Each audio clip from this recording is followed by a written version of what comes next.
biggest crowd we've had yet. I gave most people this agenda, and we're the Sutton Historical Society, as you know, and I like to go over it so everybody kind of knows what the group is doing. We've got a lot going on. So I'll just go over these bullets and then we'll get started.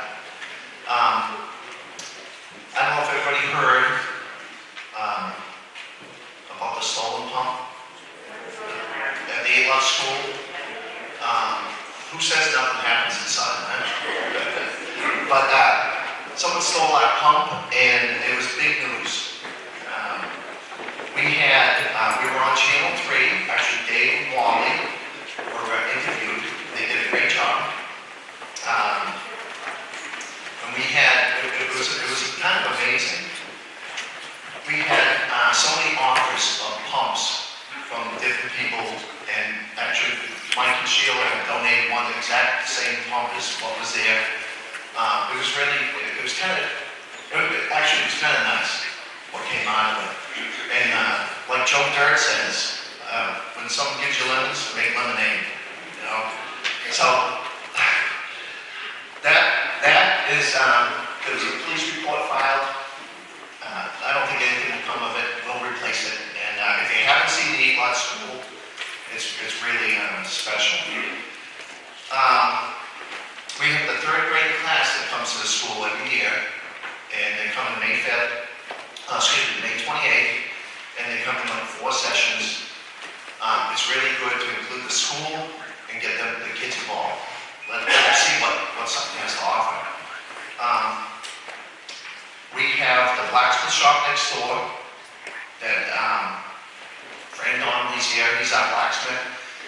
Fran has agreed to train some younger people and maybe open up the blacksmith shop a little bit more as a museum, a working museum. We also have a 4th of July parade, in town, and I think it's June 28th. What is it? June 30th. Small town parade, kind of cool, something new for Sutton. Also, something else we were involved with is the church. This church here is having a 300th anniversary next year. And you can see that it needs paint, the steeple needs some work.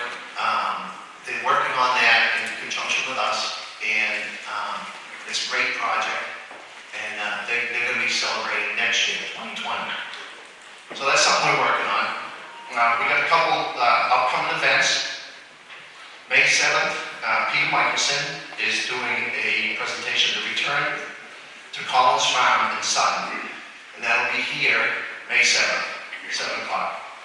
We also have, in June 14th, a potluck dinner down at the Manchot Baptist Church, and that is June 14th. It's at 439 Putnam Mill Road. One other thing, West Sutton's where I live, and I just wanted to bring this up. They want to redistrict West Sutton and turn it into a semi-commercial zone.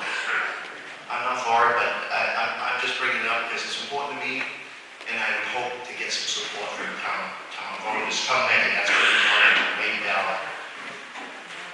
The 8 Lot School, we ran into a problem a couple of years ago with the Architectural Access Board. After we renovated it, we did not abide by handicap access rules and regulation. And they came in and they made us widen the doors a little bit, buy a ramp, we changed the grade of the property. That's done.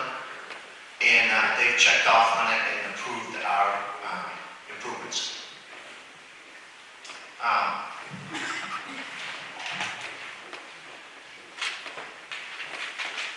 As an historical society, our main purpose is to promote research and learning of Sutton history. Professor Robert Thorson, author of 3 books about stone walls, was suggested to us by a fellow member. Driving around town, hiking in the woods, climbing through Purgatory Chasm. Sutton has a lot of rocks. And some of the questions you might have, how did this affect farming in Sutton? How did they move the stones? Why do stones keep appearing as you plow the fields year to year? Questions that you might have for Thor, or Professor Thorson goes by Thor. Originally, an Alaskan field geologist, Professor Thorson, has been a faculty member at UConn since 1984. His professional life has included being a professor, author, speaker, journalist, and consultant. During his first 20 years at UConn, his appointment was with the Department of Geology and Geophysics, focusing on glacier geology, surface processes, dinosaurs, and introductory geology. Since 2004, he's held an appointment with the Department of Ecology and Biology. A lot of big words, sorry.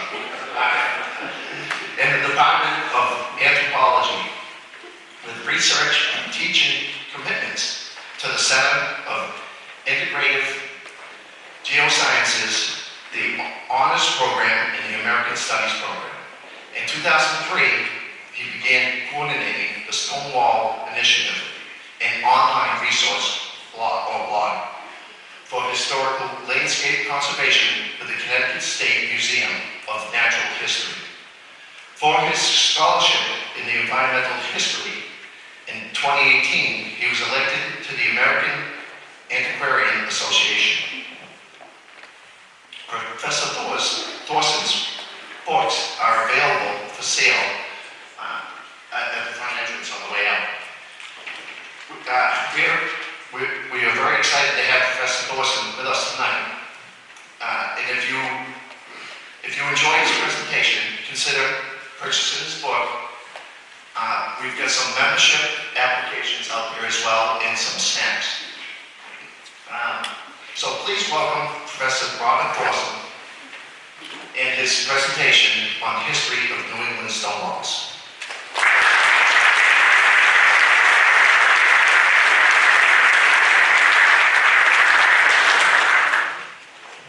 That's going to pin me down. Okay, the books are at my cost. It's a fundraiser for this organization. And I know you were going to fill the church, I would have brought more. But basically they make money on every book sold and I make nothing. And that's the way it works. And I'm fine with that. And you got something going on here. What do you have going on here in Sutton? I mean, this place is packed. No cable television.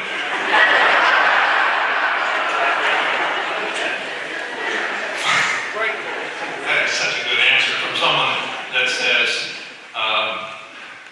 you're going to potty? Is that what you said? I heard you. You said there was a potty somewhere. Okay, so here we go. This is a church. This place is full. It brings out the preacher in me. There is actually one biblical quote in this worn-out book called Stone by Stone. And it says, in Exodus 20:25, it is written. I couldn't resist. It's right here. Exodus 20 starts this way. You shall have no other gods before me. Maybe we're familiar with that. But if you turn the page, it says something really interesting. And if you make me, this is God speaking, if you make me an altar of stones, check it out on the screen there, you shall not build it of hewn stones, for if you wield your tool upon it, you profane it. I like that. This altar is made of field stones. That's what it says. They're not hewn and they're not mortared. And you got a lot of them around here. So you have a crisscrossing farmstead after farmstead of altars. Altars to what? To history? I'll leave that question open. Now, typically when you go to there's some singing going on. Right? This is the Pilgrim Hymn. And here I go. Rock of Ages, cleft for me, let me hide my face in thee. Not so good. I missed a few notes, but not bad. All right? I had my radio voice tuned in, not my singing voice. That is on page 358, if any of you want to, get it later and sing it. The rest of the verses are not quite as relevant or as interesting, but that's it. Okay, so I'm done with this. Now, it's a pleasure to be here. Thank you for inviting me. I hope that I won't go on too long, but you got to stop me. The deal is that when there's questions and I'm done, he's going to cut it off, not me, because I will answer questions till the cows come home. So, this is a Sutton wall, thanks to technology. I'm driving up Boston Road. I make a wrong turn, but I find it, and then I come up Boston Road. And I take 3 pictures, and this is the second one that I took. It's really amazing technology. You can stop, take a picture of Sutton, and use it to talk about the history of stone walls. Those are slightly hewn stones. It almost looks like an altar. There's a few marks on the top of it. That's on the way in here, a place called Hill something. I forgot. It's a great place on the north side heading east. I suppose it's on the north side whether you're heading east or west, right? I mean, it's off to the left if you're heading east. And I really like that, and I think that's pretty typical about stone. And you know what? That wall could be where I'm from in northeastern Connecticut. The geology isn't that different, and the overall history isn't that different. And I live in northeastern Connecticut. It's an easy hour from here. I had no idea that there were this many people in Sutton interested in stone. All right, now I think you know where this is. This is my Sutton joke, okay? So I like to arrive early, make sure my talk will work, and then I work, because we're have laptop will carry no matter where you go. So I'm at 4:30, I'm in the library across the street, and I'm working there until about 6 o'clock and having a good time catching up on things. But when I walk in, I asked the guy, I said, do you know where the Congregational Church is? It's across the street, right? And he looks around, he doesn't know. And he said, no. And I said, don't worry, I'll find it. Because I knew it was on 307, and I was very close. And then, as I was asking him, I was looking out the window when I saw the Congregational Church. So I knew where I was from 4:30 on.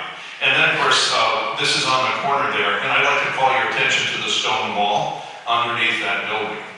Normally you wouldn't notice it, but there's a lot of good foundation stone under buildings. Okay, so here's my outline. Not to read and bore you to tears with all that scholarship, but basically talk about things that interest me. And first I want to thank everybody. I've already done it, but let's do it again. I'll give a platitudinous thank you. Oh, that's 6 syllables, like evolutionary. Evolutionary. 6-syllable word. Platitudinous. That's only 5. But you know what I mean. Thanks for everything, especially for inviting me. And this is what I'm going to try and do. 3 readings, very quick readings. 1 from each of the books. Of course, I left 1. I'll make it 2 because I left it back there. Hidden history. I'm going to talk a little bit about the hidden history that we have here. And then the close call about how you almost didn't have any stone walls left in Sutton. Okay? And then I'm going to tell you about my story. My interest was piqued by stone walls. Why? And then my title says I'm supposed to talk about the history. So I'm going to do that. But there's a geography, and then there is a kids and walls piece at the end. And if I have enough time, I don't see very many kids. And I want all of you to drag a couple of kids to a stone wall. Somebody, you can find one out there. Because there's a lot of interest that kids have when they're brought to that place. Okay, so 3 books.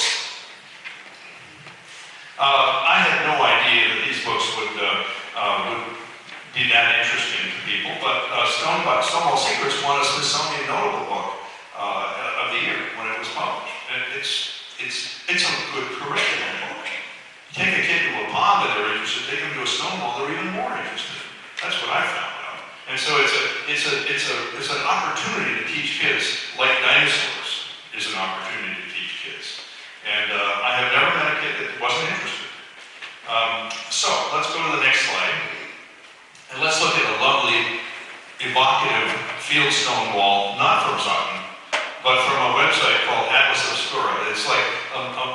global website, and there's an article there about New England stone walls, and this is the one that they put up on a cover story that they did for me. And I just really like that for reasons that I can't really explain. All right, but I'm going to read from Stone by Stone, just the opening paragraph.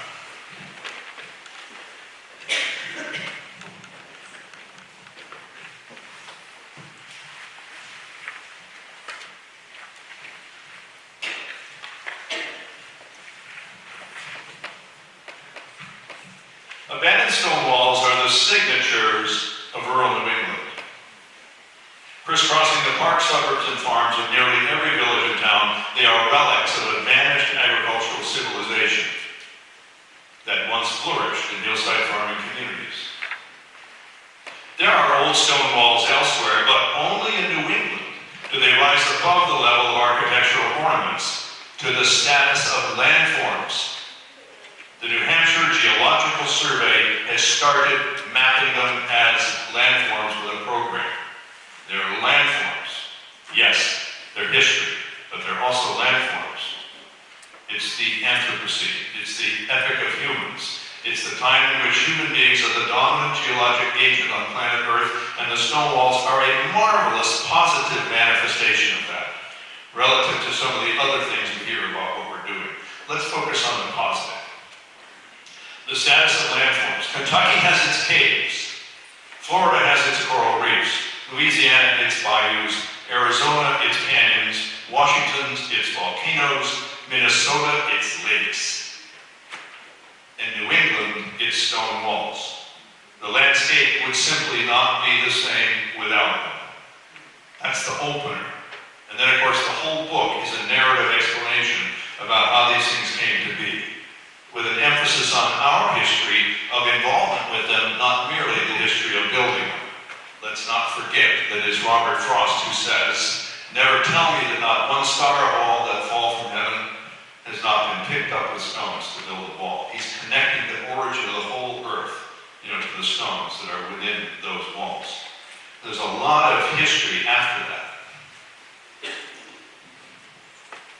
Now, one thing I'd like to do is show this little square panel in the middle of that on any stone wall. Believe it or not, that's an image that I saw when I moved a stone from one to another. And here's the blow-up of that. I didn't colorize it. If you look at the left, that little tuft of pigeon grass, it's got the real color. It's a mixture of oxides and green, green stone minerals and stains and calcites and salt spray and whatever. And this is what I see after moving a stone at Acadia National Park. And a little bit of that pink granite is visible right down here, the original pink granite of Acadia, but most of that on these surfaces are really quite beautiful.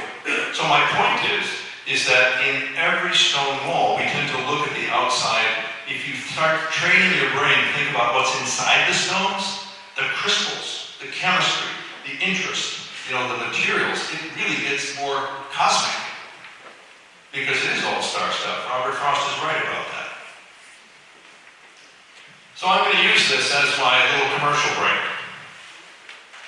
Those are just chemistry on the stones, mineralogy and chemistry, on an ordinary piece of pink granite. The close call. This guy.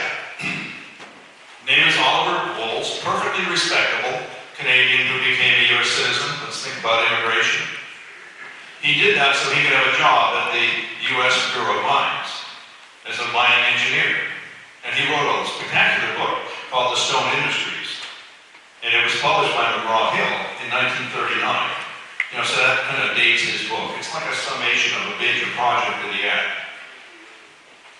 And he's doing this work for the U.S. Bureau of Mines. And what he's trying to do is he came up with a calculation for the length of New England stone walls. Do you know why? He saw them as above-ground quarries for stone. In other words, he wanted to crush them all right? He wanted to feed them into a hopper and make road bits out of them. Why not? It's cheaper and easier than quarrying. You don't even have to dynamite it apart. You can just simply put a loader under there, pick them up and put them in a rock crusher and make beautiful roads. It made perfect sense in 1939, in the mid-30s when he's trying to do this, because a lot of farms just went bust in the Depression. People couldn't make it. They migrated into the cities. They hung on there, and they would sell their walls, and they could make a profit. That almost went into the commercial production of stone walls. There's crushed stone wall under the main turnpike. There's crushed stone wall all the way out to outer Cape Cod. I mean, there's a lot of crushed stone wall that turned into road bed and aggregate, and that's totally okay. I think it's totally okay to do whatever your historical period thinks is totally okay. But nowadays, we can't do that. We're post-1970s, post-1960s. We're really interested in committing ourselves, to some sort of conservation, some sort of preservation. That's what's going on in here. This is a historic society. They're interested in not destroying the past, they're interested in conserving the past. And that's what I see here. Now, he wasn't thinking this was destroying the past, he was simply making use of the resource. And so he calculated there were 240,000 miles of stone walls in New England. That's enough to go around the earth 10 times. That's a lot. That's a lot. That is an amazing amount. That's further than the moon is when the moon gets close. That's really a long ways.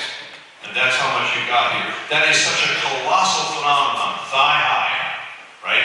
Massive, body broad. It's such a massive phenomenon that it has to almost be organic. That is, it had to just happen. You don't say, hey, I think I'll build a stone wall because it's the thing to do. People just did it as part of farming. And that's why we have so much. This is a human ecology message lurking beneath the stone walls. Not the fancy ones, but the ones that is being talked about in Exodus. Okay, so luckily, we did not commit to whole-scale stone wall destruction, or the market fell out for some reason. I don't know why, I haven't really looked into it, but we only lost about half of our walls. My guess is there's still 120, 200,000 miles, or 180, we don't even know. We're starting to know now that we have LiDAR, this new technology where we can map stone walls. But we have it still at least only halfway to the moon, only 5 times around the earth. That's still a lot of stone walls, and you really have a lot of walls here. I really drove around a little bit, and it's really cool. Here's an example of a rock crusher. This is the kind of thing that Oliver Bowles was interested in. The stone is on the left. You can see that there's some blocks. It feeds in sideways. Great big hammers. Imagine the noise this thing is making, breaking these stone walls apart. This is in Stamford, Connecticut, but they're just cruising along the edge of the stone walls. And where are the walls? They're right on the roadsides. So you just grab them and feed them in. And some survive. In outback places like Sutton, they survive more than they did in other places. And you feed them in, and what comes out is a nice crushed aggregate. Who wouldn't want nice crushed aggregate instead of mud? Getting around New England roads were hard before asphalt. I think asphalt saved the New England stone walls. The petroleum product that made smooth roads at lower cost. You didn't need to have as much crushed stone as you did before. Who knows? I don't know. Here's a really interesting slide from the White Mountain National Forest, which, as you know, parts of were settled for agriculture. They had perfectly good stone walls, and what they decided to do was couple down the walls on the side of the roads and make a road bed out of it. A nice, stable road bed. Cover that with some crushed stone, and you got a better road than you did before. This was something that I saw when I first arrived here and began looking at stone walls. I thought it was outrageous, that people could strip mine stone walls on roadsides and put them on 18-wheelers and send them to California because the price was higher. I thought it was outrageous. And so I became a stump evangelist for stonewall conservation. That's what the Stonewall Initiative is mostly about. And I just gave hundreds of talks because I had never seen a stone wall until I was a grown-up. It's a magical thing. Imagine growing up in a place where you never saw a tree. Never in your life.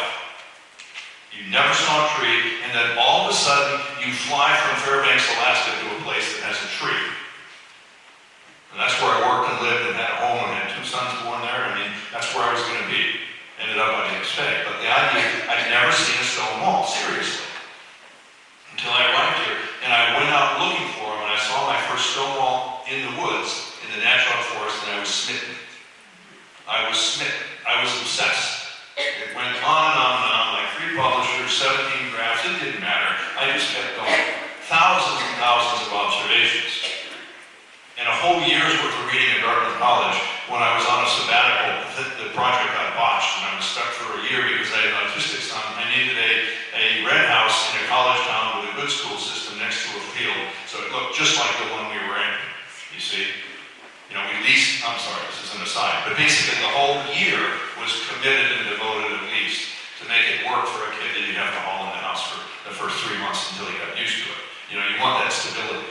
So I got stuck and I read for a year almost, Stonewalls, and that's really where this book came from. But that's a strip line wall on the right. I'm driving to the beach down towards Rhode Island, and the wall's there for like 5 years, and then I drive one day and it's gone. And if the pallets are up to the left, you can see where I'm coming at. Don't get me started on that. My interest peaked. Well, I've already gotten ahead of myself.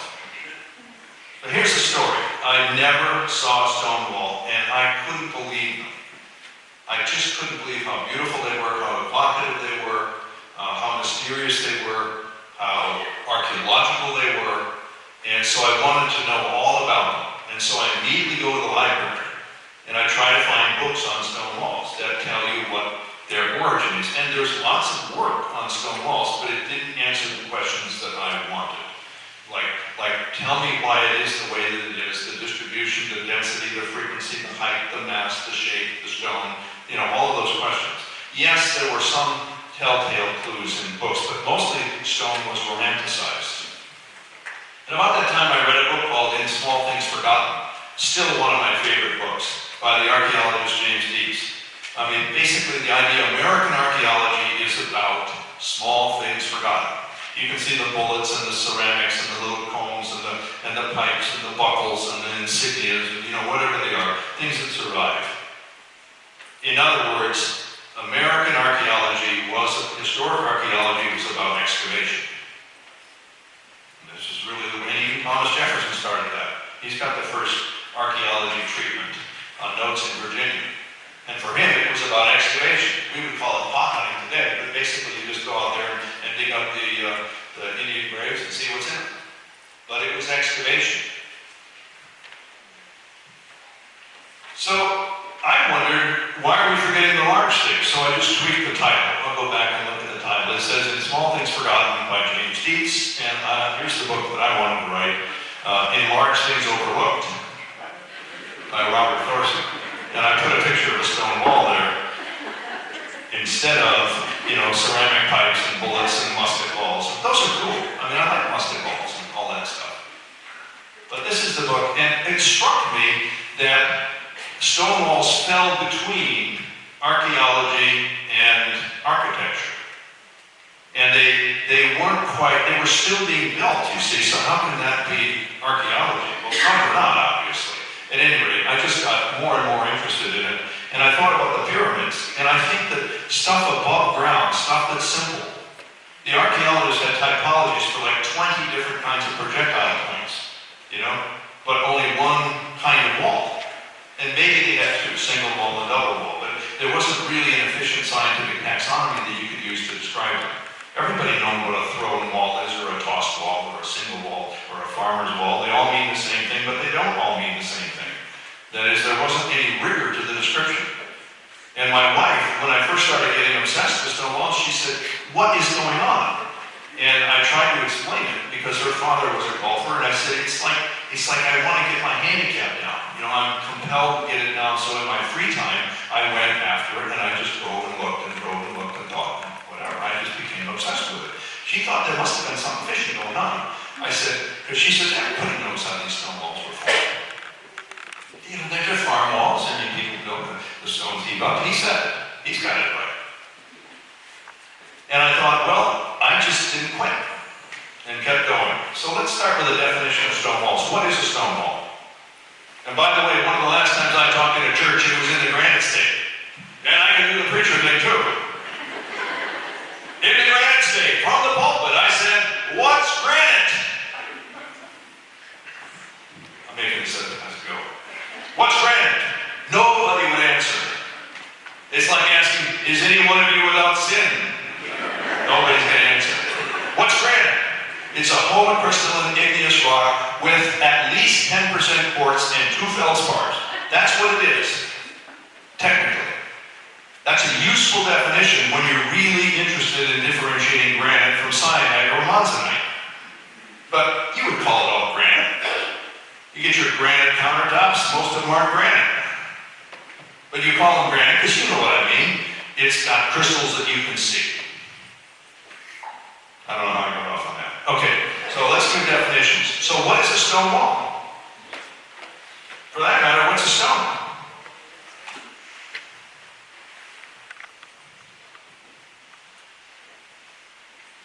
I love this. This is on Block Island. And on the top it says Settlers Rock. It's their favorite historical site, Settlers Rock. And the plaque underneath it says, "This stone was placed here." If I didn't know better, I would say they don't know the difference between a stone and a rock. Or they do in a vernacular sense, because it means different things. Is Plymouth Rock a rock? Or is it a stone? Or is it a boulder? What are these things? We can use terms all the time without defining them precisely. But now the lawyers are interested in stone walls because there are statewide regulations and municipal ordinances, and you should get one. And you're going to have to define a stone wall. And I couldn't find a definition of a stone wall because it's like pornography. You know what it is when you see it. Okay, define it. It's hard to define. That's why the Supreme Court goes at it occasionally. So, what is a rock and what is a stone? Well, I have an answer. Stone is on the top, rock is on the bottom. So if I were to give you this, you would say, thanks for the...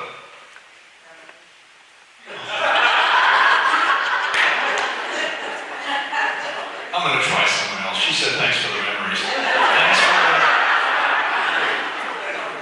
the book, she said. Thanks for the book. And I'm going to give it to you, and you're going to say, thanks for something else. Well, for the Bible, no? Okay, what's this book made of? Paper. If you were freezing to death and I gave it to you, right, you were in front of a fireplace, and I gave it to you, you would say, thank you for the fuel or the paper. In other words, there's a material, paper, and then there's the object made from that material, which is called a book. You got it? Okay, so it's really simple. Rock is the material, stone is the object made from that material. If I gave you a old Windsor chair, you would say, thanks for the chair, that's the object. Somebody else would say, thanks for the wood, because that's the material. It's pretty basic. So stone is used whenever it's like gravestone, gemstone, heartstone. The more special it is, the smaller it is, the more contrived it is, the more beautiful it is, the more different it is from the primitive material of the Earth's crust. The more likely you are to call it stone. And the more primitive and massive it is, the more likely you are to call it rock. So there are rock walls, so-called, in the vernacular of northern New England because the stone walls look rockier. You see, they're more primitive and bigger and clunkier. So let's just get those words down. This is a Kennebunkport, Maine. Stone on the top, rock below. Rock is all the way from Portland, Maine to Portland, Oregon. Go down 1 kilometer, you would be continuously in the rock. And the stone comes and goes. You've got your own example of this right here in Sutton on Boston Road, heading on the north side of the road. Looks like this. It's so cool. This is in Sutton. The stone is on the top, the rock below. The stone is native rock. So what's a stone wall? Well, if you use it to make a wall or a boundary marker, then you're using it. It has utility like a gravestone, and so you call it a stone. So there's stone walls. This is a ossified bag of cement. Okay? It's totally one solid rock. There's a rock on either side of it. Not far from here. This is in Oxford, Mass. On Clara Barton's homestead. Somebody left a bag of cement. I've done it myself. You leave a bag of cement all summer long in the humid regions of the shed, and you come back and it's one big rock. And so why not use it? So stone can be made of anything that's stony or lithic. That's a stone. And these are stones. And you often don't think of them as having different shapes, but they do. One of the things that I wanted to do in exploring stone walls is put names to them. Ball and block. Basically, a ball is a rounded block. And a column is a rounded prism. Okay? And a pillow is a rounded suitcase or slab. And so forth. So you can give names to them that make sense. There are different sizes, there are different compositions, there are different shapes. So when you say stone, you might be thinking shape, or thinking composition, or thinking shape. Wall versus fence. I love this one. I just love this one. It is a board fence, painted to resemble a stone wall. Complete with the ivy on it that stays green all winter. Okay? So this is a fence, right? Not a wall. Is it also a wall? Okay. The interesting thing is it begs the corollary question, have you ever seen a stone wall painted to resemble a board fence? No. That tells you which one's better. Okay, this is a wannabe stone wall in the worst way. We love stone walls, but how can we define them? Well, first of all, I hate to do this to you, but to have a wall, it has to meet 5 criteria. A wall is something that divides or supports. There's walls around this church. Okay? It divides or supports. A fence comes from defense or offense or to fence. You know, it basically just is a function. So fencing is a function, wall is the object, if you like. It's architectural. So, it has to be a real structure. That invisible dog fence is a perfectly good fence, but it's not a structure. So, a wall can be a fence, but a fence need not be a wall. The other criteria are it has to be made of stone, not wood. A stone wall has to be made of stone, artificial or otherwise. It has to be continuous. This is not a wall, because you can walk right through it. If we were to abut those stones together so they're right against each other, it would be a wall, it would be a barrier. You see how that works? It has to be long. What's a pile? A stone pile. You've seen them. Those are not stone walls. But what's the limit when pile becomes wall? How long does a wall have to be relative, to its width? If it's just square, it's a pedestal or a pillar. It's not a wall. And so asking people 4 to 1 is about the ratio that worked out best for me. But that's arbitrary. So a wall is anything 4 times longer than it is wide. And height. Height is the most challenging because a lot of our walls have fallen down. Most of them begin thigh high because that's due to the human frame. Some are enormously high. But most are thigh high. Of the 240,000 miles, probably 90% of them are thigh high or knee high or maybe waist high. Most of them. So it has to be at least knee high to me to be a wall. If I can step over it, it's not really a wall. I mean, if it's ankle high. But it's arbitrary, yes. So is that thigh high to a... Thigh high to a typical human adult person. A 5'10" I suppose. Now it's like a 5 foot tall. Oh yeah, there's a problem. It's so loose. I don't want to specify it to the nearest decimeter because that would defeat the purpose. No, it's a fair question. And the height, I mean, do we agree that's not a wall on the right there? It's too low. Even though it's continuous, even though it's made of stone, even though it's a real object. So basically a stone wall is anything that meets those things. And I'll briefly go through it. It's real rather than imaginary, like a dog fence. It's a structure, a tangible structure.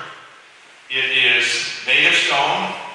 It is continuous. It's much longer than it is wide. And it reaches some minimum height, which is either thigh high or if a stone is set on top of another stone. There's some very low ones that qualify as walls. And that's what a stone wall is, and the lawyers are interested now. If you have a regulation about stone walls, you better know what you're talking about down to the wire, because the opposing attorney is going to say it's not a wall. So Rhode Island adopted some of this language in their state law. funny where the question mark is. This is plastic. This is molded plastic made to resemble a stone wall.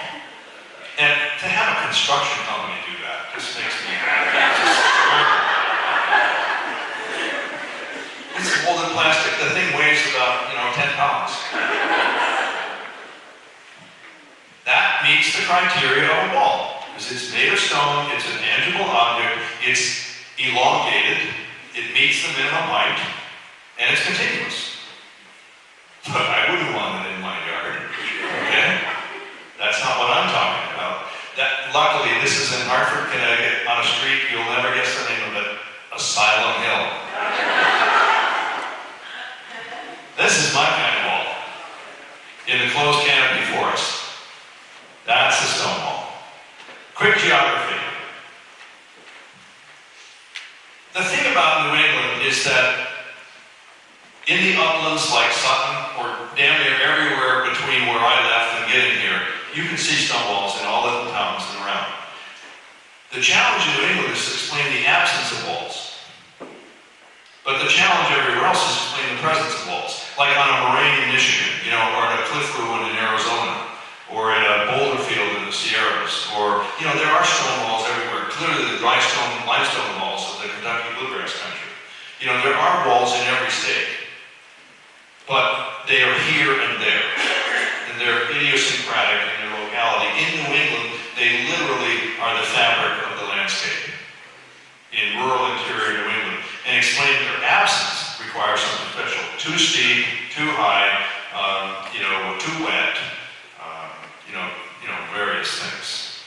So this is a simple model for explaining why New England has walls as a signature landform. You have to have three things, like in a Venn diagram. All three must be there, or you don't have walls. You know what I'm talking about now? Okay, so here we are. You need hard rocks instead of soft rocks.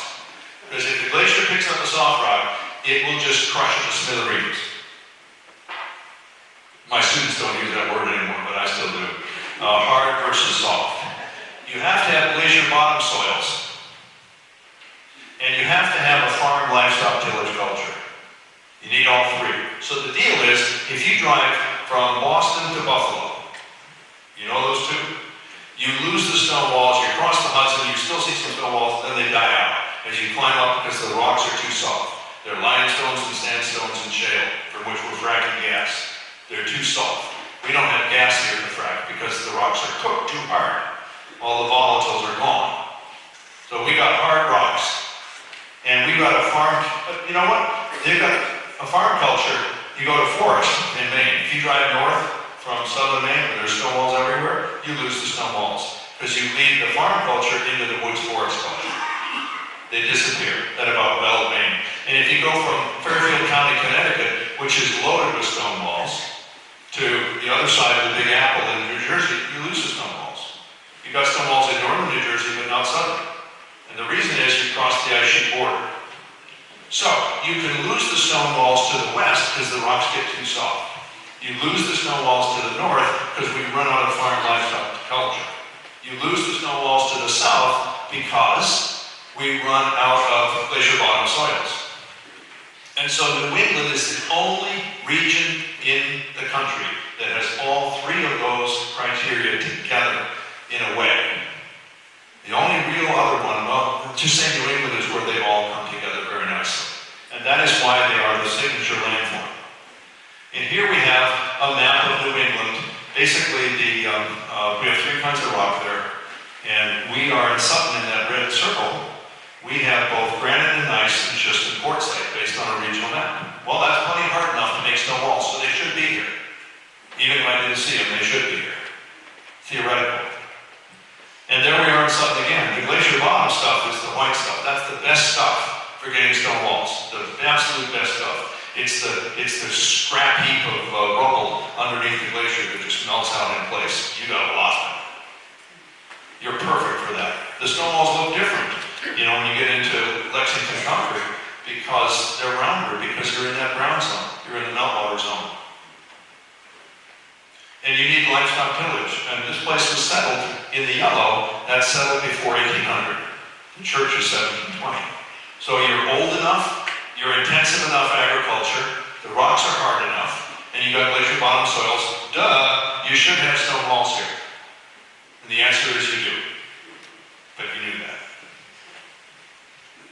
All three. How nice. I finally got to history. What is that? That is a paleogeological map. That shows what New England used to look like. That's Minnesota. Can you see it? You can at least vouch for it. That's Minnesota, Wisconsin. We lose right about Ohio. Just east of Ohio, we start going into this vast mountain range, and this is West Africa.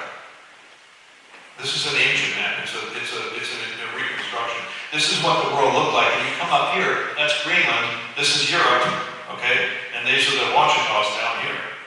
So basically, this is a map of the old mountain range that used to be here. And you have the same general rocks all the way on Newfoundland, all the way to South Greenland, all the way up Norway, the Caledonians, all the way up to England. It's one big mountain range. It's a Himalayan-sized mountain range. Really, really big. And look what happens in the root of that mountain range. In the root of that mountain range, there's Connecticut, Massachusetts. We're right about here, right now. Okay, in that green belt. The red is the central axis of that mountain range. This is where the rocks got cooked real hot and real hard. These are the metamorphic grading. And the rocks get softer in this direction, and they get softer in that direction, and they get softer in that direction. But for the bulk of New England, has really hard rocks, as you know. It's the root of an old mountain system that I just showed you. Let's move on to the history. This is an old barn door, and I think you recognize that trees have rings. And when you plane them off, the wood has, hard and soft spots on it. And if you let it weather, look what happens. It gives relief. That's an old barn door. So carrying this forward, this is just simply a blow-up of that. This is a blow-up of that. We are ridges and valleys at that scale on the wood. That make sense? Okay. Over here, we have the topographic map of New England, and that's a blow-up in Vermont, central Vermont. Ridges and valleys. You have mountains in Vermont for the same reason that you have ridges in barn door wood. Is that the high spots are the strongest, and the low spots are the weakest. The mountains of England aren't pushed up. They're simply made of stronger stuff. Does that make sense? The mountains aren't pushed up now, because the mountains were at least 10 miles higher than they are now. They've been coming down, down, down, down, down, down, down. But all through that process, the ridges stick up, and the soft parts are the valleys. And so that's basically the history of New England for much of its history. And then we bring the ice sheets down onto that ridgy landscape. The landscape made ridgy by differential weathering. Softer rocks in the valleys, harder rocks on the top. And there we have nice hard bedrock on the bottom. Bedrock meaning in place, in bed, like it doesn't want to get out of bed. And then a boulder on top of it. A boulder is a special kind of stone. It's a big rounded stone. And then this is the recession chronology. Oh, exciting. The key thing is 20,000 to 25,000. The ice sheet is on the edge of New England. We're right here. Okay? So the ice is passing you at about 18,000. You're becoming uncovered by the ice sheet about 18,000 years ago. And ice is gone out of New England about 13,000 years ago. So it's not 10,000. So you're being uncovered here in Sutton about 18,000 years ago. That clear? We know this. That gives you 18,000 years to make soil before human beings show up, or 17 and a half. And what happens is, on the glacier surface, on the glacier sediments, we get a soil that's formed. This soil is only 75 years old, because it was above a horse pasture that was down to gravel at that time. So soils form automatically. They cover the stone, they thicken a layer of material, and this is one of the important processes. Ants. An ant can bring up a sand grain, but it can't bring up a big pebble. So preferentially, it doesn't care about the sand grain, it doesn't care about the pebble, it just wants to make a chamber underground. But the net result is it's fractionating all that fine sand upward, and it ends up burying the gravel. This is my driveway. I watched this happen.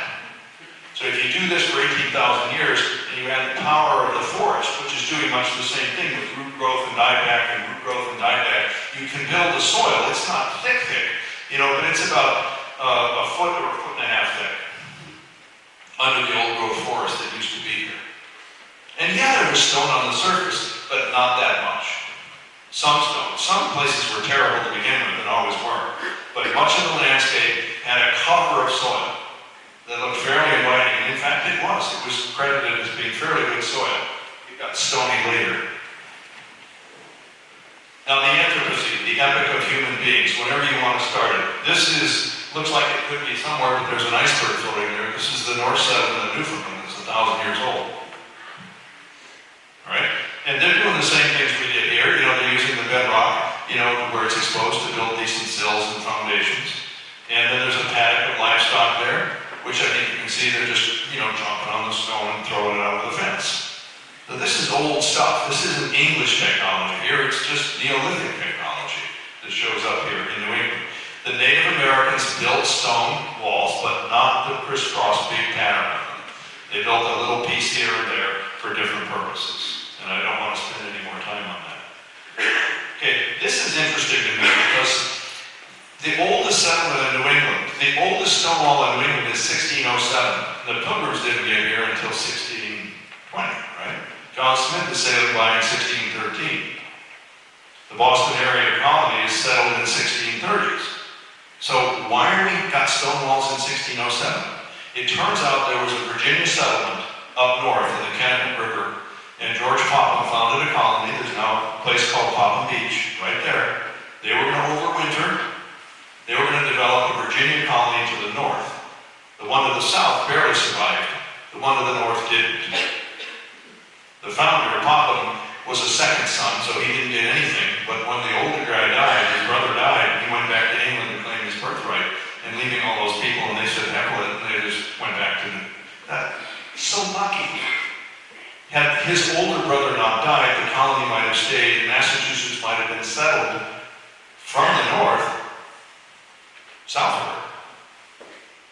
Just a fluke of history. There's a plaque here, 1607. We know about this because a guy named Howard Russell found a note about a letter being written back home. Somebody came and looked at that site and found an old stone wall in like 1611. That's pretty cool. This is the population growth in New England from 1600 to 2000. It's basically exponential. Got that? In other words, in 1600, the population is very, very low because all the natives have died of disease, or nearly all of them.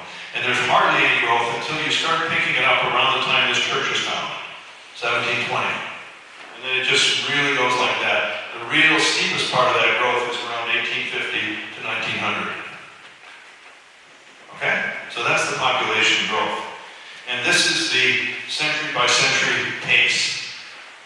The boundary, green stuff settled in between 1800 and 1900. And then 1900, basically, this is 18th century, 19th century, and 20th century settlement in purple. And so we're covering the whole of New England, but especially in the 19th century. And the first thing we did was cut away the forest, because it was in the way. And this is a lovely image from the Nadnok country. I don't even know where it's from. It was on the wall in someone's house. I don't even know where it is. And initially, wooden fences were used. And this is what happened at Hillstead after they cut away the forest. The frost heave got a hold of it in a way that it couldn't before and brought all that stone to the surface. This was a clear field that didn't have that much stone initially. But a few years later, this is what it looked like. Now, that's an exaggeration. But so is this. This is Block Island from Beacon Hill. It's a pattern of crisscross of stone walls. They are really, really dense on Block Island because it's an island. You can't really go anywhere. You cut all the wood down. What are you going to do? You're going to move that stone aside and build stone walls. And this is what it looks like. This is just another pattern of stone walls. The University of Connecticut, we've got a really nice group there. We're beginning the process of mapping. Good work. This is Catherine Johnson, part of her work with just in the process of mapping walls all over the place, and it's really exciting. This is the basic history. This is what a historic stone wall is in Sutton or in Stores or wherever. This is the Minuteman. 1776 is right here. This is Robert Goddard launching the first rocket from Auburn, Mass, not too far from here. So this is the rocket age, okay? And this is the Minuteman age. And then what are we looking at here? The solid line is the percent of forest covered through time. This is actually quite important. I know it's a graph. All right, 90%. If you go back to 1600, everything is forested, except 10% of the land that's lake and marsh, and outcrop and so forth. 90% of the land is forested. None of it is cut down. Are we there? Let's go to this point right down here, right around 1860. What we got on the solid line is that about 55% of the land in New England is forested. 55%. That means 45% is gone, 10% of which was already gone before you got there. So we've cut away 35-40% of New England. And then the rest of these lines are state by state. Massachusetts is the dark blue. And this is really interesting. Look at this. You start and you've got you've only lost about 10% of the forest cover by about 1760 when this church is 40 years old. This church is 40 years old and you've still got almost all of the forest around you. But look what happens. Really rapid deforestation down to Henry Thoreau's era, about 1850s, 1860s. And you're now down to about 30% forest. It's essentially a cleared landscape with some woods left. And then what happens is industry happens. 1859 was the year in this nation where more industrial products happened than agricultural products. 1859. It's right about in here. So look what happened. We go industrial, the farms are abandoned, the trees grow back, and this is the diagram of forest cover. So this is where real historic walls happen. Agricultural, rural walls like a place like Sutton. It's not all of New England. They're not colonial. Colonial ends on the pink line. And we have very little deforestation taking place regionally. Yes, we've had old colonies, and yes, they've got stone walls, but there's a small proportion of the whole. Sutton is not like that. And then it goes back and it gets more complicated later. Okay, so here we are at Block Island in 1880, and here we are when I took the picture in 2004. The forest came back. This is just one local show of what we saw here. The forest comes back. But it didn't just come back there, it came back everywhere. Here's a LiDAR image from the Stores area. These are stone walls.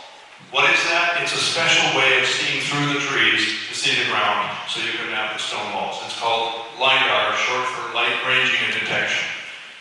It's a product of radical fast computational speeds. We couldn't have done it before. And this is what it looks like today. It's all forest, you see. It's an aerial view. But this is a map under this, and that field is this field. That field is this field. Everywhere else under that forest is stone walls. That's like Sutton. There's a lot of walls out there. And so, this partitions the whole problem of stone walls into two kingdoms, or two main domains, or two main stories. There's this story in yellow, which is the farmstead wall, which is mostly Sutton. And then there's the red one that goes with population, because people began building stone walls right off the bat. Quarrying is a very good profession, Being a stonemason in the 18th century was important. And as the population rose, the urban and coastal walls kept growing and getting more and more elaborate. The closer you are to the coast, the more the red line, or this takes over the yellow line. But in places like Sutton that are removed from urban centers, the relic pattern defined by the yellow walls is still there.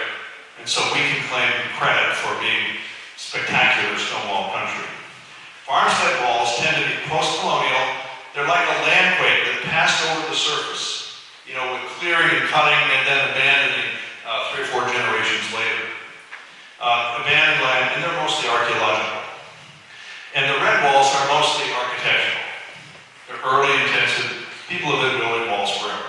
And those are not the ones that interest me, so I'm going to spend the next time going through the farmstead walls, because that's where we are. City shoreline walls look like that on the left. Bordered, spiky, stay out of here, urban architecture. On the right, it's the old wall. On the left, we have the farmstead walls. That could be Sutton in the winter. It stores in the winter. And built by the people from the farms, with money from the farms. There's no Gilded Age wealth involved in making most of these walls. The gussied up walls along the roadsides, yes. The equestrian farms that were built later, yes, they're gussied up and improved, but the fundamental walls are not. They look like the one on the left. This is one of my favorite pictures of all times, on the left. In Vermont, there was this giant car dump place, okay? And the regulation was passed, you have to get rid of everything, all the car bodies away, the dead batteries, get rid of everything, but the regulation did not cover the tires, right? So what they did was they took the stuff, distributed it all over this large place, and just pushed it against the fence, which happened to be a cable wire fence. And on the right, in my own town, you see the hay bales on the edge. You don't leave them sprinkled around in the middle, at least you don't want to. They get in the way, so you push them to the side. So, I ran into this guy once. I was somewhere south of Boston doing a field trip. And it was basically a standard quarry, fieldstone wall. And there was a dead battery on the end of it. And I said, well, what's the dead battery doing there? It's there for the same reason the stone is there. People just taking something heavy out of the middle and just moving it to the side. So I had a thought experiment on the right. So using my graphics, I built a wall out of dead batteries, you see, and I put a stone there. And I asked the question, what's that stone doing in my wall surrounded by dead batteries? And the answer is, it's there for the same reason. You get the idea. You get the idea. All right. Now let's go back to the ant picture. That's a radial pattern of disposal. Okay? You just have a central vent, like a cinder volcano. You have a central vent, you just get rid of it, you make a volcano out of it. But it's granular residue. On the right, that's a mud crack. So what's being rid of there? It's tensile stress. It's like the pulling apart, shrinking stress. And you get that fracture pattern. You see it on old porcelain too. It's a fracture pattern. But it's relieving stress. It's getting rid of something. And so what's happening is that there's an inward pulling force that's making those polygons. This is the stone walls through the canopy. There's an outward pushing force. You see it? You're mandating square edges. All of your walls would be hexagonal if there wasn't a preference for a mandate for, rectangles and squares. And then the odd things. So you don't have hexagons too often in your field, but that would be ideal, like basalt columns. All right, so what you've got is an outward pushing stress to get rid of stone so you can pay attention to the field. And you can even sequence them. 1 is the oldest, 2 is the next oldest, and 3 is the youngest. So there's a sequence of partitioning that stress as it builds. Now think of stone building up through time, right? And sequencing first this wall, then the one at right angle to it, then the one at right angle to that. Because that's exactly what this picture reveals. A sequence of walling that can be identified on the ground, all right, that basically explains how that stress of too much stone is being released through time. You're pushing it sideways. Now, I'm making an extreme statement here. I'm pushing the limit. There's some perfectly good boundary walls and beautifully built architectural walls, but this is where a lot of the walls started. And I love this picture because one is a pattern of stone walls in Petersham, Mass. And the other one is large polygonal ground in the Arctic. One is relieving the stress of too much stone, and one is relieving the stress of contraction of the ground when it's really cold. Well, the wall pattern is on the left, and the polygon pattern is on the right, but I thought I'd show you this. These are stone-lined polygons in the Arctic. There's a natural force that sorts coarse stone from fine. And if you think about this in the same light, and you come to this one, you say, oh yeah, there's something similar.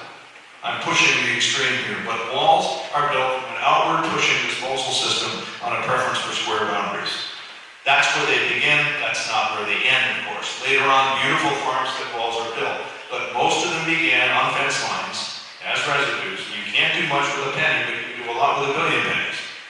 Right? So if you throw the pumpkin over the fence, it's gone the next year. You keep throwing pumpkins over the fence. But if you throw stones over the fence every year, eventually you've got so many that you can do something with it. You can quit spending so much money on wood to build fences. Okay, this is the best thing I ever got from OSHA. Lumbar pain is still the biggest cost they have. And this is a strong male, and this is in pounds. This is where you're strongest. And I think everybody understands that. This is the lifting strength of a large male in pounds. And where are you the strongest? Right here. Thigh. That's where your biggest bone is too. Your biggest muscle. The femur muscle. The femur is the bone. The muscle. I don't even remember the name of it. And this is where they design suitcases and duffel bags and stretchers and carry it. I'm pretty strong right here. And I get really weak at above my waist if I'm lifting further. And I get strong again in this zone. And then I get weak again further up. So this is the lifting strength. The steepest gradient between where I'm the strongest and where I'm the weakest is right there. Okay? Now let's just put this against the stone wall. Okay? That's an archaeology diagram in the middle, and that's a typical roadside wall on the right. It's close to thigh high. Now let's look at a fence. From documents, fences are supposed to be at least 4.5 feet high. I mean, it's kind of the average height for a stone wall is 4.5 feet high. And they're by the town. I don't know what Sutton's is. In Mansfield, Connecticut, where I live, wall fences and heights and fencing was on the agenda for 153 town meetings in a row. It was the big issue of the day.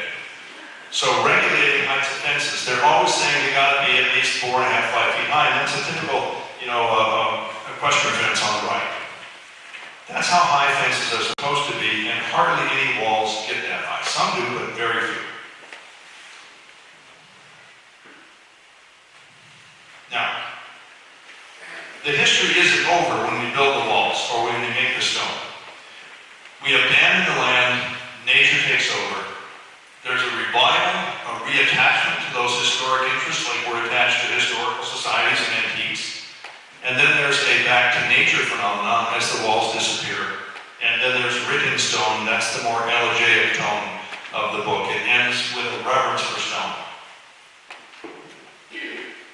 So there's a part about building walls and a part about abandoning the land. And the rural revival, this is Edwin Wade Teal, a Pulitzer Prize nature writer, the first one ever, writing in the 50s, 60s. There's sort of this naturalist buys an old farm kind of movement. I mean, some of you have probably done that. Some of you have lived in the places. And then back to nature, what's really happening there, how do walls continue to influence us? And then written stone, the more cosmic aspects of stone walls.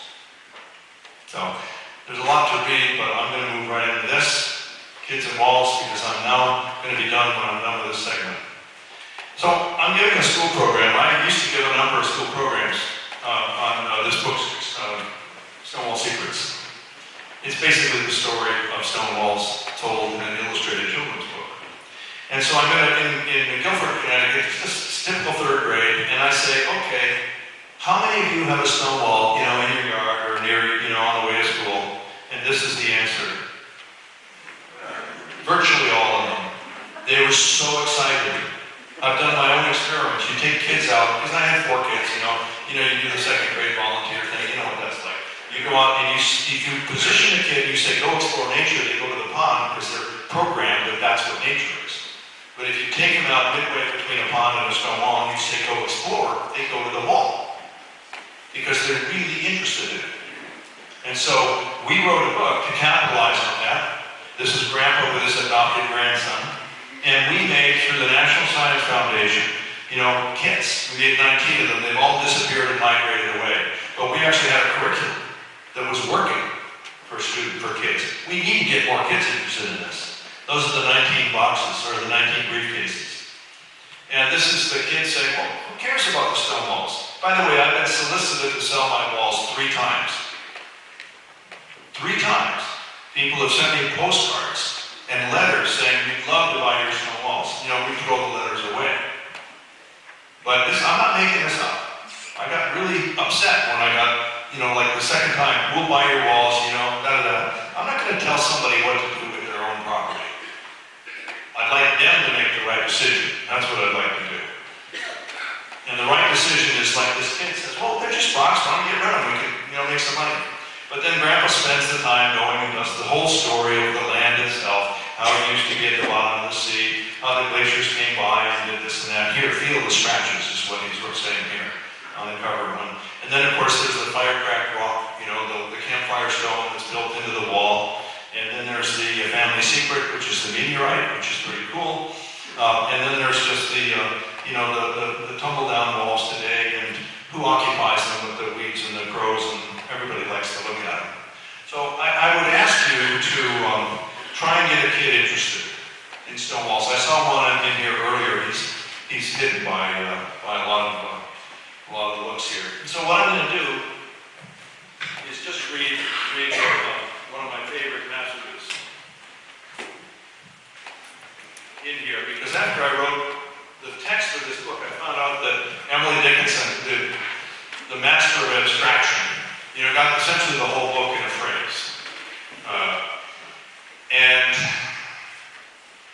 I really became attached to these. And so here's the paragraph. Knowing that human antiquity is part of something as old as the earth reminds us of the dimensions of time. Stone walls hold time like a set of Russian dolls. I think you know what I mean by that, right? Russian dolls. The smallest doll, the one furthest inside, contains the oldest things in the universe. Those would be the elements, like oxygen and silicon. Those are elements. Star stuff.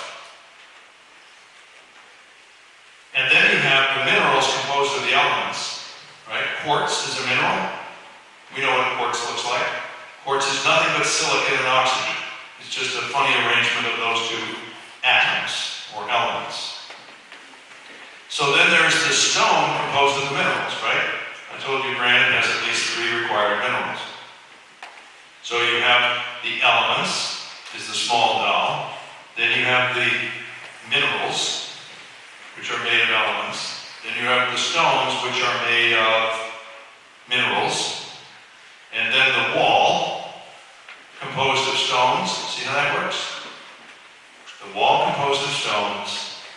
And then the modern weathered surface, which I've shown you several pictures of here, which is a blend of everything. Well, that's like 5 dolls nested inside of each other. And they're all telling you about time. And this is the passage where she comes in. All of this time is contained in every stone, quote, whose coat of elemental brown a passing universe put on, unquote, as Emily Dickinson wrote. A stone pulled from an authentic New England wall speaks all at once of ancient seas, glacial mud, and the tip of a scythe being broken during spring mowing a century ago.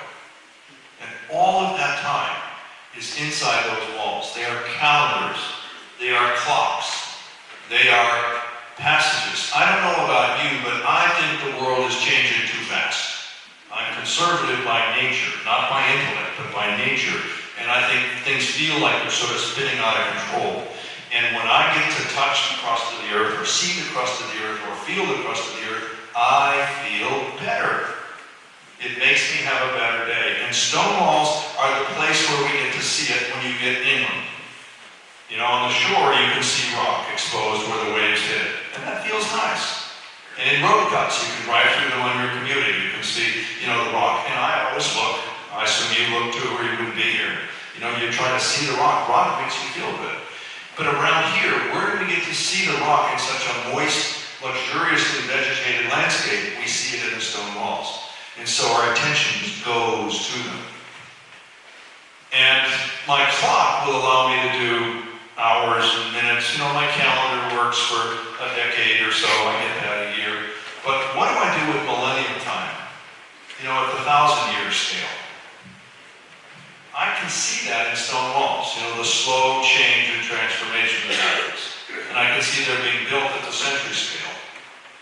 And so I resonate with time, with stone So I just thought I would end it by saying that I hope every single one of you gets a chance to see a stone wall tomorrow, and then to think about what it means for you the next day, and then think about what you're going to do about that on the third day.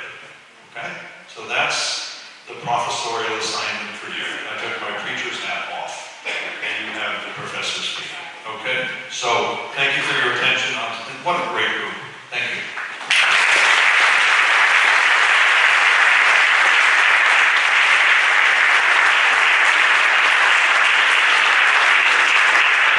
Questions, but he's going to cut it off. About 10 minutes. Questions? Okay, good. It's up to him. Oh, If you need to leave, leave. I mean, hey. Yeah, question. That picture, who's in the back there? When you take one of those books that's for sale and make sure that, that this lady, what's her name? Martha. Martha. Yeah, got it. Martha wants one. It's the book Stonewall Secrets. Oh, I forgot to do this. Thanks. I'm always forgetting that and get carried away. Thank you. Yeah, no, that's an image. This is a guy who grows up on a dairy farm in Maine. He's a starving kid. He wants to put himself through art school, right? And so he puts himself through art school. He's living in a garret. He's never had a book contract, right? But he wants to paint. And this is his first book. And it's their watercolor with lines, you know, and it's a small publishing company in Maine managed to hire this guy. I didn't know him. And he got it. He got the text that my wife and I wrote, you know, and just nailed it in those images. And his name is Gustav Moore, and he, like a lot of people, he moved to Seattle, and he's doing well now, I think. Okay? Another question, yes? Yeah, you talked about the stones on the side. Yes. How they built so much walls, sand, keep building them? Oh, how do they get such walls, so many and so long? Basically, we look at the walls and we think, oh my God, they must have worked forever. Actually, they didn't need to.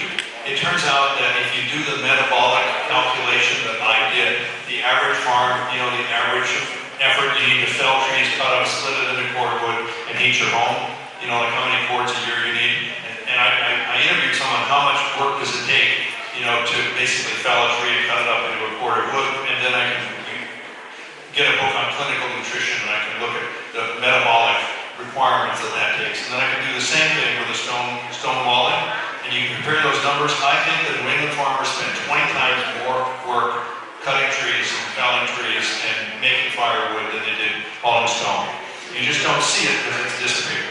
We obsess on the stone and love the stone because it signals the past. But I think that most of the people in the mid-19th century, say a generation after they built them, they're proud of their walls. You know, but their main interest is in the field. You know, now the field is nothing but a forest. Our interest is in the wall, and we don't see the field where the beef and the butter and the bacon and the milk and the grain came from. You know, the farmers are concerned about their soils less than their walls. When you get later and you get Gilded Age, you know, journeyman walls, then the focus is on the wall, the architecture. But I tried to focus on the Sutton style 19th century, post-colonial, pre-industrial farmstead civilization wall. And they can build a couple rods a day. A couple rods a day, but you need to get the stone there in the first place. And it's a lot of work. But, you know, I had 3 15-year-olds in the same house once, you know, near various times. And I just imagined that you know, let me just speak from experience of 3. You know, a 15-year-old male inside a house the size of my garage is not something I want to deal with, you know, all the time. So I think a lot of 15-year-olds got sent outside to build walls. And women build walls, I mean, people build walls, crazy people build walls just because they like doing it. I got a really interesting quote from the state archaeologist in Rhode Island where there was this guy and he just, you know, he was like the lunatic in town. All he did was build piles of stone and then unpile them and pile them up and unpile them. He just loved doing it. So there's something I like doing. It's outdoor chess. If you think about it, building a wall is a lot like chess. Because if you move this piece, it will determine what you do with those other pieces. But it's aerobic. And anything outdoors is better than anything indoors as far as I'm concerned. unless it's freezing. In Yeah. Sutton, there were 30 families who came to settle the town. They were starting to settle the town about 1760. One of the requirements was to get 30 families in the town. One of the attractions was they set off 40-acre lots for them, which were given to them. And there are areas here near the center in the 8 lots district where there are definitely walls there that distinguish one of the lots from the other. Absolutely. There are definitely boundary walls. They do not constitute the majority of walls, because what can happen is that when you lay out a lot, the first thing you do is blaze the trees. The second thing you do is you build a brush fence, and but within a generation you're going to have walls laid out, and a lot of interior. If you're going to subdivide your 40 acres, the average New England farm is 107 acres. So the whole thing. So if you're dividing a 40-acre parcel into 20 and into 10, the interior divides, which are wooden fences, later become stone walls. That is, the wooden fence. The question there is, they also acquired, even though they were given the 40 acres, many of them acquired much more land. Yes. We're talking about.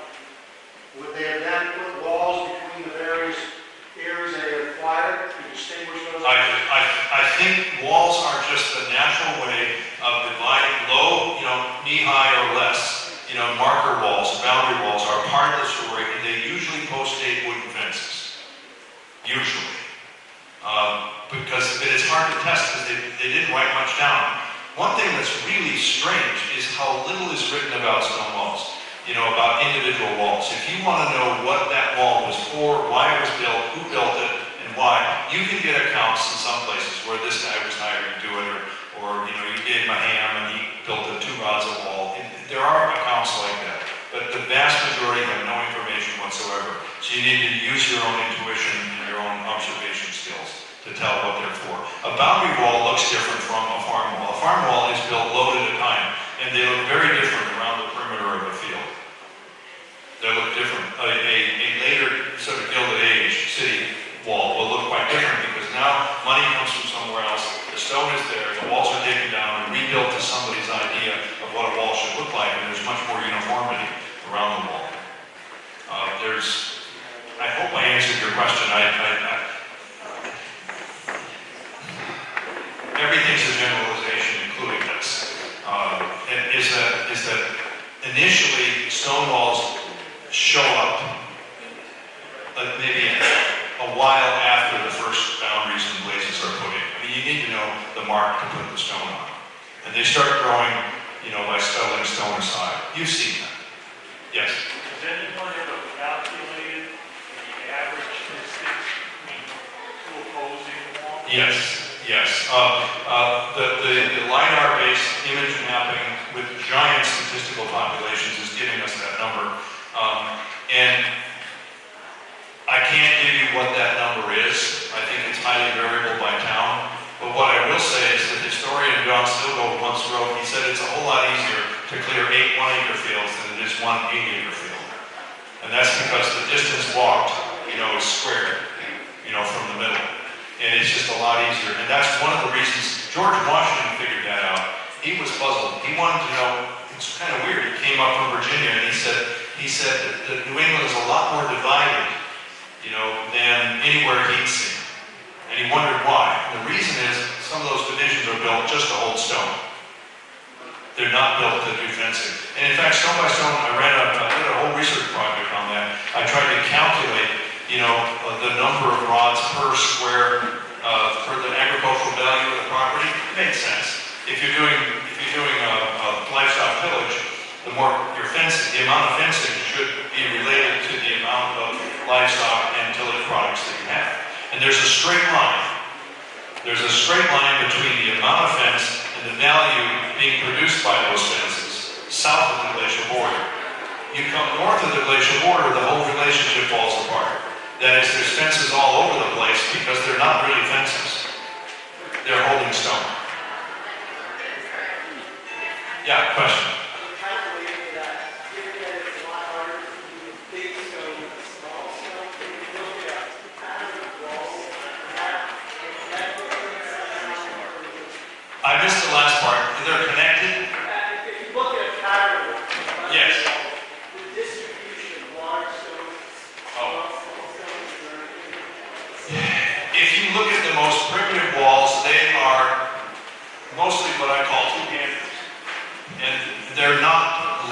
they're simply stacked, like cordwood. There's different degrees of order when you build a stone wall, depending on what you're trying to do. If you're just trying to get rid of the stone, you dump it. And so there's the dump degree of order. There's no pattern to it. The next level up is stacked. People stack wood because they get it out of the way. Librarians stack books because if they didn't have it stacked, it would be all over the floor. In other words, stacking is a way to efficiently go vertical so you don't have a loss of horizontal space. But you're not worried about which stone goes where, other than there's the automatic sensibility.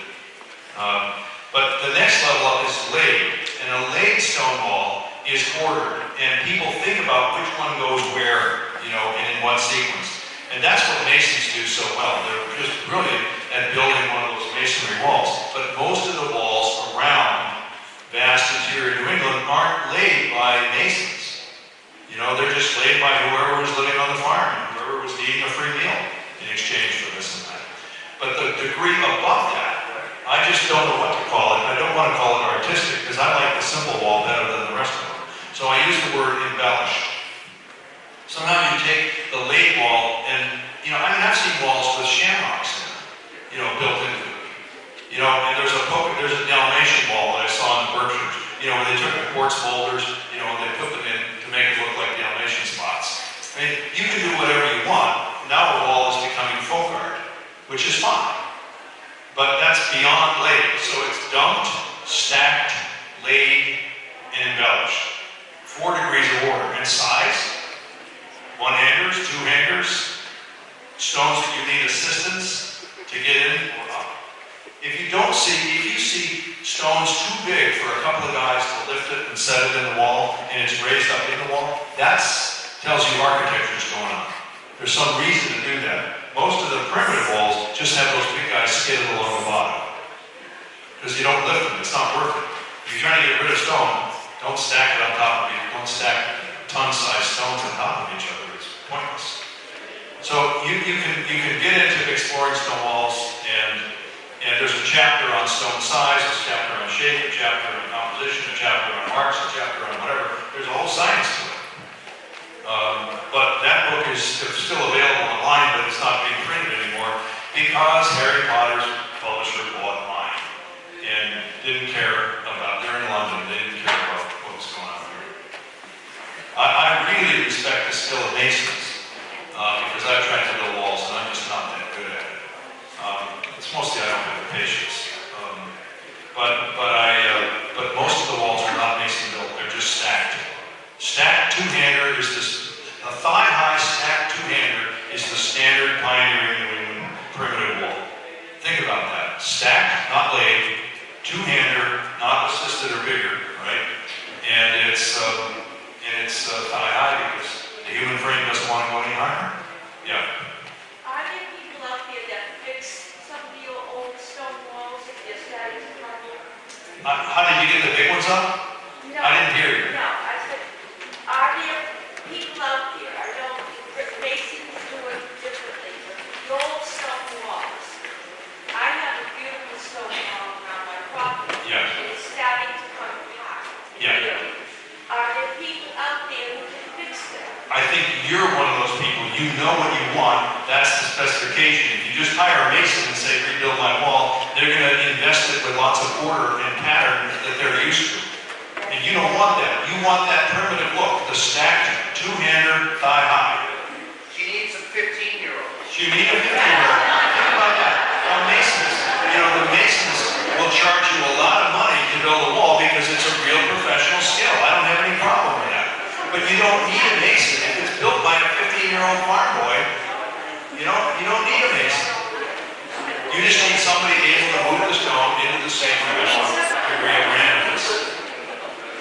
If you want a lovely architectural wall around an equestrian farm, built to outbid the neighbor, then you really want a good skilled mason. It depends on what you want. Yes? You mentioned earlier on with the geology of New England being typically suited for stone walls. It's fantastically suited for that. Are there regions in New England where there just aren't Oh, yes. Yeah, the bottom of Lake Hitchcock. What you need is a glacier bottom soil. The glacier is grinding over the surface, and it's making hard pan by crushing the rock. But when it dies, wherever it is, let's say it's 3 times the thickness, twice the thickness of this room. Look up, double that.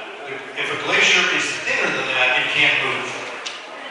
Okay, but the lower 4 or 5 meters of that glacier has got all kinds of debris in it, broken and fractured debris. And so when that glacier melts in place, it just takes that shroud of stone and lets it down on the surface. Okay, so, and then 15,000 years later, most of those stones are covered with a topsoil that may be a foot or 2 feet thick. All right? So I forget what your question was. Well, it's the town that I live in. Oh, I remember your question. Yes. The bottom of Lake Hitchcock is a flat lake plain. There isn't a stone anywhere around it. And much of Lake, there are lots of big Glacier Lake Merrimack. There's a great big place where there's no stone. And, one side of Martha's Vineyard will have stone walls and one side won't. It depends on where you are. On the sand plains in front of the moraines of Nantucket and Martha's Vineyard and Long Island, you just don't find stone. But up on those glacier edge things, you get a lot of stone. And so the walls are restricted there.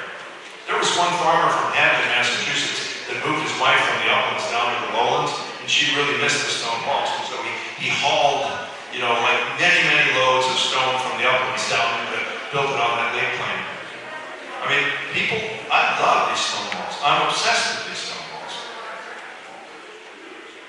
I'll bet some of you are too. Some of you definitely are. You don't pack a church.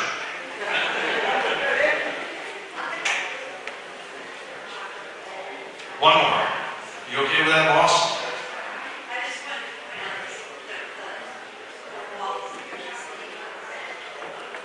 Well, I haven't seen that yet, but there they are. I love it. And where do you think that came from? Whoever's a member of the church can trace that image. When I see those stone walls, I see highly stylized, lumpy, what I call millstones. Okay? Thank you for knowing.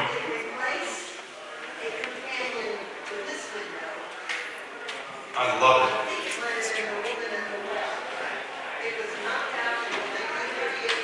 Yeah, when you lost your steeple.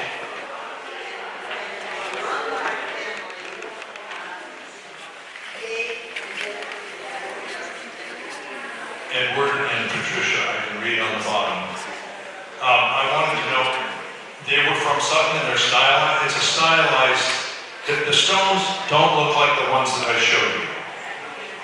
These are lumpy, rounded ones. Basically what happens is if you have a glacier shearing over the surface, the easiest way to explain this, those are what I call milled stones, milled by the shear zone in the glacier.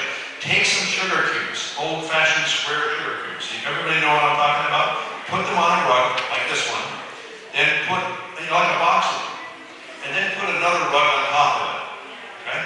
And then put another rug for weight, and then drag the top rugs over the bottom one for, a few meters, and then undo the rugs and look at it, and what do you have? You have the ones that are left are rounded. You see, you've knocked all the corners off of those sugar cubes, and there's a lot of granulated sugar. So the granulated sugar are your agricultural soils. And the lumps that are left, they look like potatoes. They've got the shape of potatoes, normal potatoes. And they're rounded, and those are sheared in the zone. And they roll. They roll in the shear zone, just like a pencil roll between the hands. Here, look at this. See, that thing is rolling. There's a shear zone between my hands, and the microphone is rolling. So that happens with objects, and so the stones get rounded. But they're not string rounded. They're milled into shape by crushing the corners in that shear zone. And frankly, I don't see very many of those around here. Well, thank you for being an expert on that. But so what I'm saying is the stones in there look right to the artist who made that panel, but maybe not to the farmer sitting in the pew. And that's okay, everything's stylized. My mother shocked wheat when she was a teenager on our family homestead. We're all farm family on that side. And, when they had the threshers, steam threshers. I mean, she's 92 and still doing well. No, she's 94. Sorry. She's doing great. She's a tough Norwegian farm girl. And she used to shop. She'd tell stories about they used to get a penny a gopher for trapping. On the way to school, she trapped gophers. This is like an agricultural era that I don't live in, but I almost became a farmer, or I wanted to be, but it didn't happen. I'm sort of glad I didn't. But that's the breaks. How did I get on that? The rounded stones, yes. And the rounded stones on the North Dakota farm where we were when I was a teenager working as a farmhand all summer long, several summers, is I love picking rocks. There wasn't a slabby stone in the bunch. They were all rounded because they're milled off of the Canadian Shield. Not a slabby stone in the bunch. They're all rounded. They were milled. Not all that from a painting. Not a painting. It was probably a painting before he looked at it in glass, a sketch at least. Stonemason's cool. My grandfather-in-law was a stonemason. Got silicosis and died. Are we okay here? You guys pack this church. I love it. Go do that 3-day thing, right? See a stone wall, resonate with it, and then do something about keeping them here. Or appreciate it. All right,